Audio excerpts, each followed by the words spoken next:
What's popping up that week? Special K waffles from Eggo. Once you see how good that we can be, oh no, you never let go. No way. It's all my life. Special K waffles from Eggo. Eggo Special K waffles. Crisp, delicious, yet every bite fat-free, cholesterol-free, and just 80 calories per waffle. See how good fat-free can be. Oh no, you never let go. Special K waffles from Eggo. Just flakes, huh? A little old-fashioned, don't you think? Too simple. I mean, I know you're going for that good old days thing, but all this makes me think of is the Depression. Now, wait a minute.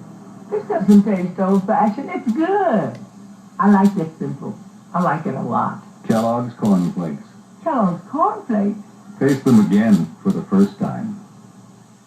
Food editor Alan Housebreath talks about saturated fat. You've been reading about saturated fat because you're cooking smarter for your family. Wouldn't you like to know once and for all which type of cooking oil is lowest in saturated fat? Read the back of the Puritan label. Here's olive oil, corn oil, and Puritan oil from Crisco. No oil is lower. It's 94% unsaturated, and like all vegetable oils, it's cholesterol-free. Now here's a tip for making chicken stir-fry. Use skinless white meat chicken. It has less fat, and because Crisco makes Puritan, there's never a heavy oily taste. Just a light taste of your cooking.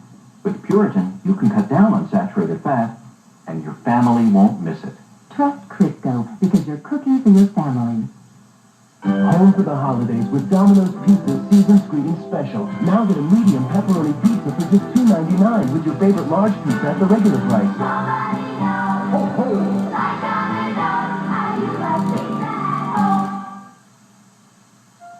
The marketing wizard has won wealth beyond belief. From a rocky start in 1981, John Paul Mitchell Systems now stretches worldwide, and that's just hair care.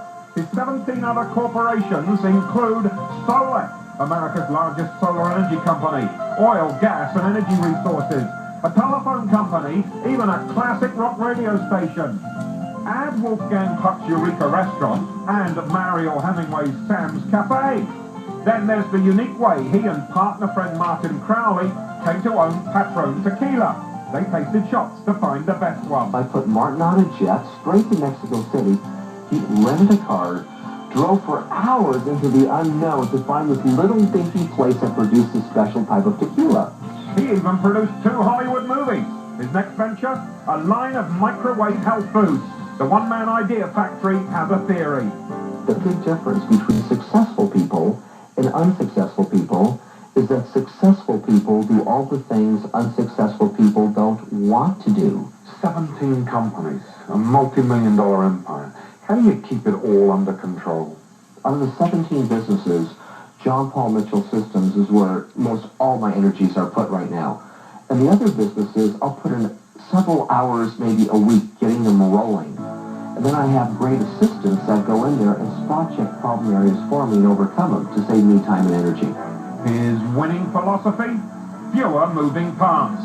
Incredibly, John Paul's mega empire has only 50 full-time managers worldwide. He simply feels fewer people do more. I make sure they have the same kind of offices and the same working conditions I would want to have if I were in their shoes.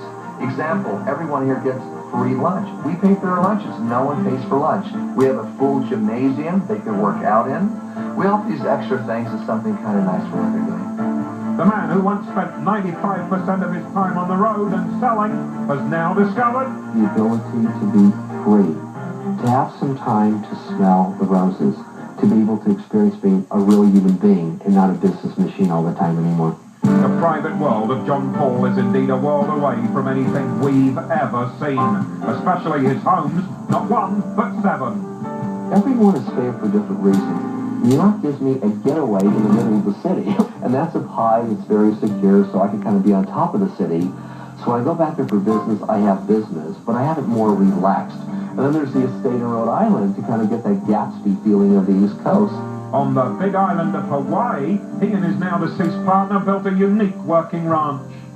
John Paul bought this property in Hawaii in 1982 with a 20-year dream to turn it into paradise on earth. The 100-acre ranch is totally self-sufficient, solar-powered and water-powered, and everything comes from the land. Hawaii is the greatest retreat in the world. When Paul and I first started the company, we didn't know how successful it would be. So we thought if we could possibly get an establishment somewhere on this planet where we had a piece of land and we could sustain ourselves off the land if everything fell apart, we knew in our old age we'd have a great place to live. So we realized that if you have a bedroom that's self-sufficient, the bedroom is self-sufficient. If the kitchen is 20 feet away and something goes wrong, it doesn't affect the rest of the household. So if we didn't have enough money to pay the utility bill, the whole place would be self-sufficient. Little do we know that the bucks would come along and we could make it a real first-class environment. From phones to fax, every convenience is solar-powered. Even the golf cart runs on pure sunshine. Over 2,000 fruit trees provide gourmet dining day or night. So when it's time for breakfast, you just step out your front door of the little villa, go to the nearest grapefruit tree, pick yourself a beauty. Today it's the ranch where they grow awa pui, the magical root that helps make their products so successful. The ancient Hawaiians used to take the bulb of awa pui, go to the waterfall, shampoo their hair with it, and they were beautiful people. We had to look into it. On the site where Paul Mitchell's ashes are buried, DeGioia has vowed to keep his colleagues' dreams alive. He has also carved out a colossal piece of the Big Island for yet another fabulous home. But he went all the way to Bali to build it in jigsaw pieces. The people that still do the custom handwork on houses are in Southeast Asia. It took 2 years for the Balinese, 126 of them, to essentially carve that house over 2 years. And we just couldn't do that in the United States. If it wasn't in the United States, it cost tens of millions of dollars. It was so special. And once the house again is erected, it looks like you're walking into Shangri-La. At his West Coast home, John Paul doesn't lose sight of the tough times he once battled in Los Angeles. From up here, I could see the ocean, I could see the city, and I could feel like I'm kind of away from things. What I wanted to create was a little bit of country in the city, where I have the fine amenities you would find in the city, but I thought like the country. It is filled to the brim with priceless antique furniture, and under the tightest of security, a collection of fine art you'd expect to find in a museum. From Rembrandts to Salvador Dali's, they are precious, priceless masterpieces. When I was in my 20s and early 30s, there were art pieces I really wanted, but I couldn't afford it. So I'd go to museums, look at this great art, and say, one day I'm going to make it in a big way. So little by little, as I started accumulating some money and some wealth, I started putting some of it into art. Little wonder the man who once sold Christmas cards door to door now owns the only Christmas card painting ever done by Erte. But now the piece de resistance. DeGioia says he is only now getting around to building his true dream house.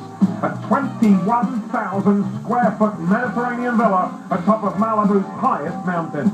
I wanted to make a statement of art itself, so I can live within art. Malibu has been built to last 1,000 years. It was made so it'll last through many, many generations of DeGioias in the years to come. The Malibu land will have its own self-sufficiency. There'll be solar energy. It'll have its own garden. It'll have its own orchard. So everything that is consumed on the land will be grown on the land. So it's kind of my life kind of coming together, all the things that I've always wanted, and now I can achieve. To travel in style between all the homes and businesses, an 8-passenger private jet.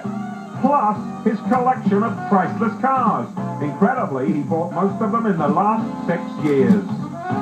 It wasn't until 1985, because of John Paul Mitchell Systems, that I ever bought my first new car. The favorite? I'd say my 49 Rolls touring car. But for the once penniless youth who was given shelter by his Hells Angel friends, it's his Harley Davidson that helps the hot shots remember his roots. It keeps me in touch with reality. My jet takes me wherever I want to go. My Harley keeps me down to earth, and I don't ride it as often as I'd probably like to, but the few times I do ride it, it kind of reminds me also of the way things were 23 years ago. And I'm still the same person I was then. I just have some different values. My philosophy is you get out of life exactly what you put into it. When Lifestyles returns, the incredible way one man has set out to save the planet Earth. Stay with us.